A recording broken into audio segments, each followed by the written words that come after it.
Hello everybody, and welcome back. I'm sorry I haven't had pretty much any videos up this summer because I've had a lot to do, both in the garage and outside of the garage. The stuff in the garage, not that interesting. So what's the point of filming that? Just fixed at least a dozen mowers this summer, so that's where most of my money's been coming from. But today is not one of those days. For today, I'm starting on a new project. This project shall be named Motorized Skateboard 2.0. This little white engine over here is the last remaining 3 horsepower Briggs & Stratton engine I had laying around. If you remember, that was an absolute basket case. No compression, no spark, not even a carburetor. So I put a lot of work into that little engine. I'd have an hour here, hour there, fix something up on it, and now it runs, not too bad. So what I have done, this is a mountain board. I've bought this mountain board off of a friend, and we will be strapping this engine onto this mountain board, because if we all remember Skateboard 1.0 over here, really isn't that good for going in the grass. In fact, not at all. It can barely go on the road as it is. It is very underpowered and poorly designed by yours truly. So Skateboard 2.0 will have worked on a lot of these issues that I have with the first one. So unlike pretty much all of my builds, this will have a centrifugal clutch, which is what most normal go-karts have.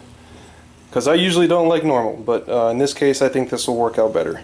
So, and I also have this band brake that will go on the clutch too. It'll have good brakes.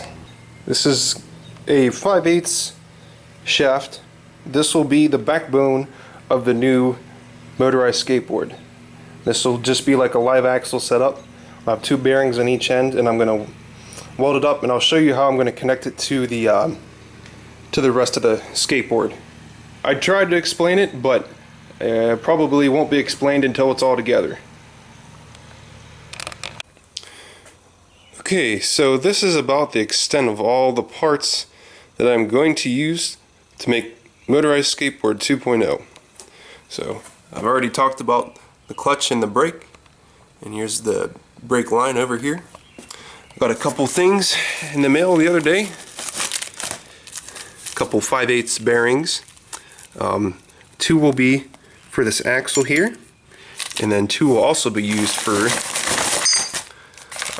all these sprockets.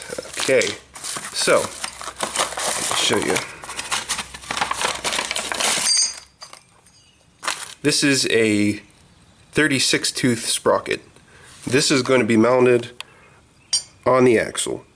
Okay, now these 2 guys here are going to be used for a jack shaft. This is how I'm going to be able to get up hills with this little 3 horsepower engine. I'm going to gear this way down. So we've got 12 teeth here. It'll go to this 22 sprocket. So that's about a 2-to-1 ratio right here. And then this will be connected, these 2 sprockets will be connected on a separate shaft. Now this little sprocket here is a 10 tooth sprocket. So this 10 to 36 tooth is about a 3-to-1. So this 2-to-1 and then a 3-to-1, that'll make it 6-to-1 reduction overall. So with a 6-to-1 gear reduction at about 3,500 RPM, I'll be doing approximately 15 miles an hour, which does not seem fast, but if you've ever been 15 miles an hour on a skateboard, you know that's pretty fast.